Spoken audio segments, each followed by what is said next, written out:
¿Qué pasaría si Dios existiera, viviera en la tierra y controlara todo desde un edificio en Bruselas? Dios en la tierra es un cobarde, tiene patéticos códigos morales y maltrata a su hija y a su mujer. Un día su hija Ae decide rebelarse contra Dios, entra a la habitación desde la que Dios controla el universo y revela a todo el mundo la fecha de su muerte y el tiempo exacto que les queda por vivir. Hey familia, ¿cómo están? Aquí Howard y hoy en Twins Play les traigo el Nuevo Testamento. La historia comienza con Ae.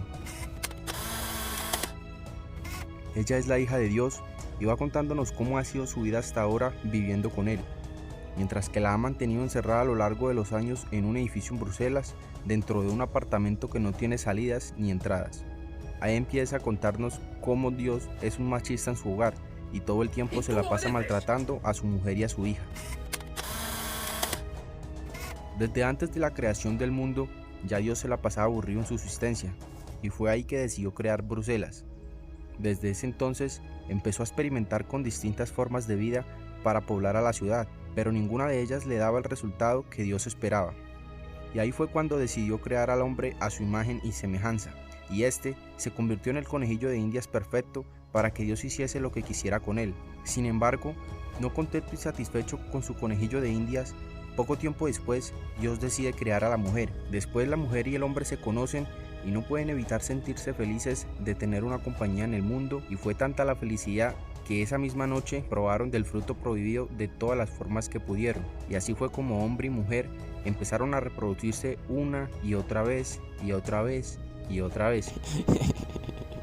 Y cuando fueron los suficientes humanos en la tierra, Dios empezó a hacer experimentos a lo grande. Empezó a crear diferentes civilizaciones, agrupamientos, culturas, y asimismo empezó a crear las guerras entre ellos, en el mismo nombre de Él, en donde se mataban los unos a los otros gritando unos el nombre de Dios, otros por Buda, otros por Alá, y así sucesivamente.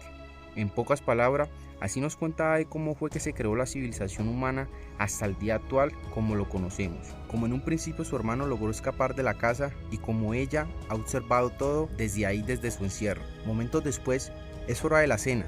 Dios y Ae ya están sentados en la mesa, y mientras que la mujer está preparando los platos, prepara uno adicional para su hijo que escapó hace mucho. En lo que Dios le dice que no tiene necesidad de hacer eso, Ae empieza a mover los vasos de leche haciendo que se muevan, y Dios la regaña diciéndole que sabe que eso le disgusta, que se parece a su hermano haciendo esos truquitos baratos. Este era el día a día de Dios, siendo un viejo malhumorado y peleando con su mujer e hija sin parar, y por eso era que sí o sí necesitaba algo en que descargar todo su estrés, y esa fue la razón de que se le ocurriera crear la humanidad, pequeños jugueticos a los que podía ver sufrir y debatirse entre sí. Su receta era siempre una tonelada de desgracia y una cucharadita de felicidad para mantener siempre la esperanza, y asimismo empezó a crear las leyes del incordio universales, tales como la fila de al lado siempre se va a mover más rápido que en la que estás, una tostada de mermelada siempre va a caer sobre el lado de la mermelada. Un día, cuando Dios termina con su jornada laboral, sale de su habitación de trabajo y deja la puerta abierta sin darse cuenta. Ae, que iba camino a acostarse, se percata que la puerta había quedado abierta. Se acerca sigilosamente y al ver que Dios no estaba, entra a ver todo el lugar, hasta que se sienta en el escritorio desde el cual Dios controla todo el mundo, y vio en el computador todos los desastres que estuvo haciendo durante el día. Sorprendida sale de ahí corriendo, y al otro día mientras cenaban, Ae se queda mirando mal a Dios, a lo que él le dice que por qué lo está mirando así, que agachara la cabeza de inmediato, pero Ae no puede evitar responderle que era asquerosa la forma en que trataba a las personas, que no los conocía y no tenía derecho de hacerle daño de esa manera y divertirse con eso. Dios, enojado, le dice que vaya a su habitación, empieza a perseguirla por todo el lugar, y cuando la alcanza, la tira contra la pared y le da unos buenos latigazos, mientras que le grita que es su culpa por hacerlo enojar y ponerlo en ese estado. Y mientras tanto, la esposa de Dios, completamente entrenada y temerosa, solo mira y se aleja de ahí. Pero eso fue todo para Ae. Ya había alcanzado el límite de lo que podía soportar, y así decidió planear cómo irse de ahí, al igual que su hermano, pero no sin antes causarle un gran problema a Dios, pues quería al menos amargarle la vida de igual manera que se la había amargado a ella todos esos años. Para iniciar su plan, Ae le pide ayuda a su hermano, el cual con las palabras JC te necesito, puede hacer que se manifieste en una figura que tiene de él en su habitación, Ella le comenta que quiere escapar también al igual que él y que va a buscarse unos apóstoles también para que le puedan echar una mano al igual que lo hizo él. Jesús le dice que lo de los apóstoles es una buena idea, que él lo intentó con 12, pero que le salió regular, que él pensaba que con 12, al igual que en los equipos de hockey, iba a ser un buen número, pero su madre siempre le dijo que tenían que ser 18 como los del béisbol. Así que le sugiere a ella buscarse 6 apóstoles, para que sumados con los 12 que él tuvo, den los 18 que sugería su madre. Ella le pregunta que cómo escoge los apóstoles, y Jesús le dice que como quiera puede escogerlos, ya que nadie le va a pedir justificación. Después le sugiere hacer el Nuevo Testamento. Ella le dice que ella no quiere que nadie se hable sobre ella, y que no sabe hacer milagros como él. Jesús le dice que lo que sería totalmente una novedad es decirle simplemente a ellos que hablen de ellos mismos, y que con eso tendría su Nuevo Testamento. Ahí lo primero que hace es quitarle las llaves a Dios de la habitación, mientras éste está dormido en el sillón de la sala. Luego de entrar, selecciona rápido a 6 personas para que sean sus apóstoles. Después se sienta en el computador de Dios y procede a enviarles a todas las personas del mundo un mensaje con la fecha exacta de su muerte y el tiempo de vida restantes que les queda a sus celulares, para luego apagar el computador y escapar de la forma en la que Jesús le había explicado. Mientras tanto, los mensajes con las fechas de difusión de todas las personas fueron llegando uno a uno a los celulares alrededor del mundo, y la angustia y el pánico se empezaba a sembrar. Y así comenzaron a decir los distintos noticieros que algunos pensaban que era una broma, mientras que otros ya habían vivido perturbadoras coincidencias. Ae consigue salir al exterior, llegando a una lavandería en la ciudad. Luego sale y conoce por primera vez la lluvia, y al ver un contenedor de basura lleno de sobras y ansiosa por conocer el sabor de la comida humana, lo hace, para después terminar vomitando todo a un lado del contenedor. En eso, llega un sujeto a pararse detrás de Ae y le dice que se acaba de comer una crepe burger. Un vagabundo que iba pasando casualmente por ahí, y al explicarle a Ae qué era lo que se estaba comiendo, ella lo elige para ser el escritor del Nuevo Testamento. Víctor en un comienzo le dice que no tiene tiempo, la ignora y se marcha, pero Ae lo sigue durante un buen rato, insistiéndole que sea su escritor, y cuando se detiene un momento le pregunta que qué es lo que quiere escribir. Ae le responde que el Nuevo Testamento, a lo que Víctor se disgusta un poco, se voltea y sigue caminando. Mientras tanto, le pregunta que si acaso ella sabe convertir el agua en vino, o que si tal vez sabe caminar sobre el agua. Ae le responde que no. Él le dice que entonces no va a llegar muy lejos y sigue caminando. Más tarde, ella ya se cansa de caminar y Víctor la lleva en su espalda para ayudarla a cumplir con su propósito. Ahí nos va contando que Víctor era un humano que tenía el olor de sal del ajo y el limón, que su piel era como la de una vieja serpiente que había atravesado el desierto, pero conmovía, nos dice que es el tipo de hombre que le hubiera gustado tener como padre. Y hablando de su padre, Dios estaba acostado en el sillón de la casa mientras veía la tele, y al poner las noticias empezó a darse cuenta de cómo el mundo se estaba volviendo loco y un total caos al irse dando cuenta de las personas de las fechas de sus propias muertes. Asombrado ante lo que está pasando, se da cuenta de que solo hay una forma para que esto sucediera, y al revisar la llave en su bolsillo, nota que no está y sale corriendo enfurecido hacia su habitación de trabajo. Ahí se topa con que la puerta está bloqueada con seguro, y con un hacha la tumba para poder llegar a su computador, pero al ver que está totalmente bloqueado, enfurecido, comienza a gritar por Ae y va a tumbar también la puerta de su habitación para darle una lección, pero al entrar se da cuenta de que Ae ya no está ahí, y al seguir su rastro se puede dar cuenta de que ha escapado de casa por el túnel en la lavadora, al igual que Jesús. Y así es como Dios, enojado por primera vez, decide salir de su casa para ir al mundo de los humanos tras Ae. Y cuando su esposa, preocupada, le dice que afuera puede ser peligroso debido a que él nunca ha estado ahí, él, enfurecido, empieza a gritar diciéndole que si no entiende lo que Ae acaba de provocar. Se burla de ella diciéndole que obviamente no va a entender, y al preguntarle que qué es lo que piensa, no la deja responder nada, y se burla de nuevo diciéndole que no lo intente porque ella nunca ha pensado y no lo va a empezar a hacer ahora por primera vez.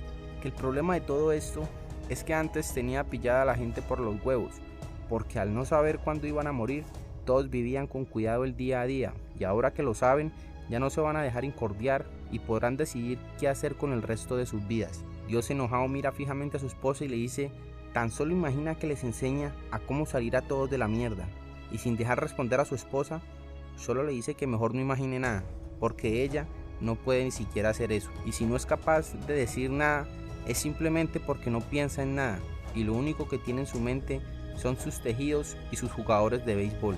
Y así parte Dios enojado por el túnel a perseguir a Ae. Sin embargo, al caer a la lavadora del exterior, no tuvo la misma suerte que Ae, pues la lavadora estaba siendo utilizada en ese momento, y al salir se encuentra la mujer que estaba utilizándola, la cual, asustada sin prestar atención a lo que dice, le echa gas pimienta a los ojos y lo saca del lugar. Ya afuera, Dios se acerca al mismo basurero que Ae, y al olerlo se da cuenta que había estado allí, pero al ver la comida humana, sintió la misma curiosidad que Ae por comerla, solo que esta vez no tuvo la misma suerte que ella, y por detrás no llegó un viejito a explicarle qué era lo que comía, sino que por el contrario, llegó un grupo de delincuentes diciéndole que no tenía permitido comer ahí y otorgándole una severenda paliza, al punto de que Dios terminó despertando en el hospital. Cuando el doctor está examinándolo, le pregunta si le duele, y al hacer ciertos movimientos, Dios grita de dolor y enojado le dice: «Bestia, obviamente me duele porque es un esguince, fui yo el quien los inventó, así como la migraña y todos los demás dolores». Así que le dice al doctor que solo le dio un poco de morfina, pero al negarse a dársela, Dios se enoja y enfurecido lo lanza al piso y sale de la sala. Pero al encontrarse en el pasillo un niño con su tostada, se la quita justificando que tiene hambre, y sin darse cuenta que su madre lo estaba viendo por detrás de él, esta lo prende a palazos, haciendo que la tostada caiga al piso y por el lado de la mermelada, como dice la ley. En la siguiente escena vemos a Ae y a Víctor llegando a la dirección del primer apóstol, y aquí conocemos a la primera elegida, y su nombre es Aurelie. Ella, al enterarse de cuánto tiempo le quedaba de vida, decidió no cambiar nada y seguir su día a día como siempre. Aurelie es una chica hermosa que al reír parece que cayeran perlas por las escaleras. Ella extrañamente vive sola en su apartamento, todos los hombres de su vecindario están enamorados de ella, y para las mujeres de su vecindario, Aurelie no es más que una zorrita calentona.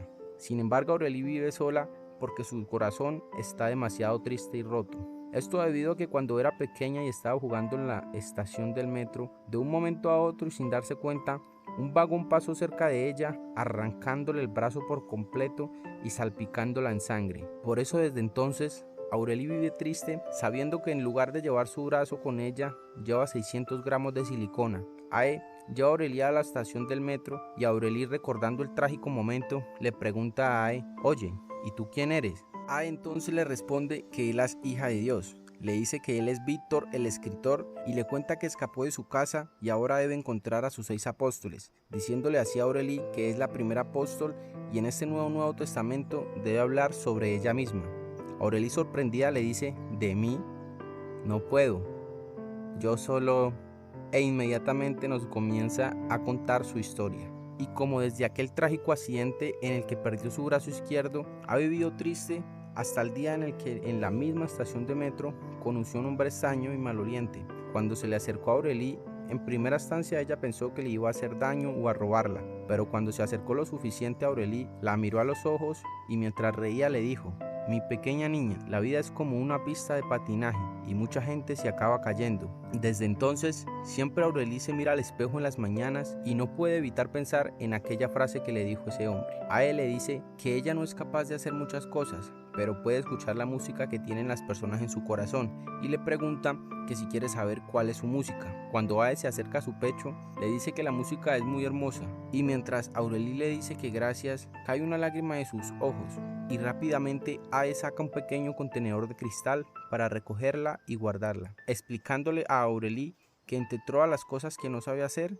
no sabe llorar, y le gustaría ir aprendiendo poco a poco. Luego, cuando se despiden, Ae le promete a Aurelie que esa noche, cuando se fuera a dormir, iba a inventar un sueño bonito para ella. Esa noche, mientras Aurelie está durmiendo, el sueño que estaba teniendo, que empieza a escuchar la música de su corazón, mientras que la mano que había perdido viene a visitarla, mientras baila al ritmo de la música, y ambas en un momento muy emotivo en el que se entiende que se han extrañado la una a la otra y se alegran de reencontrarse en ese sueño. Llorando entiende que a pesar de estar separadas, todo va a estar bien siempre para las dos. Ya en la siguiente escena, Ae y Víctor llegan a la dirección del segundo apóstol, para darse cuenta de que no estaba en casa. El segundo apóstol es Jean-Claude.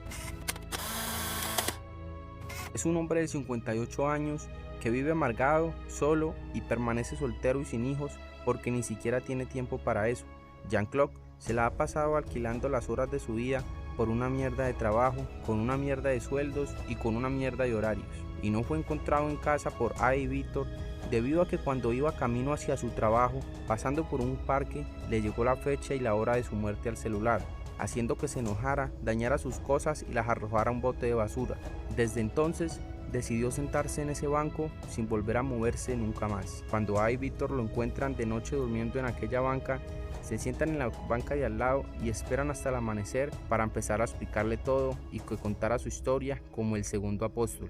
Ade empieza a hablar con Jean-Claude, primero escucha la música de su corazón y le dice que es muy linda, que es el llamado de los pájaros. Ade silba y llama al pajarito que ha estado acompañándolo. Le dice que el pajarito le ha cogido cariño y lo quiere.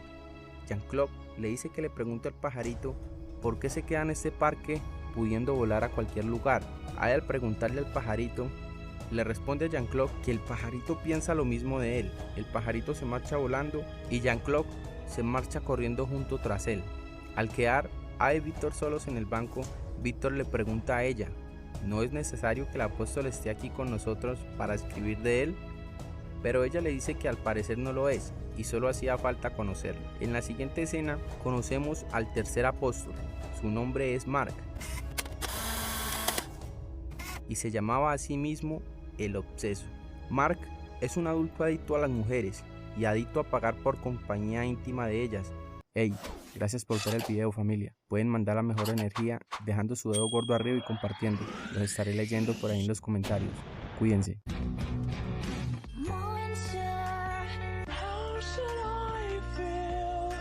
Creatures lie here, looking through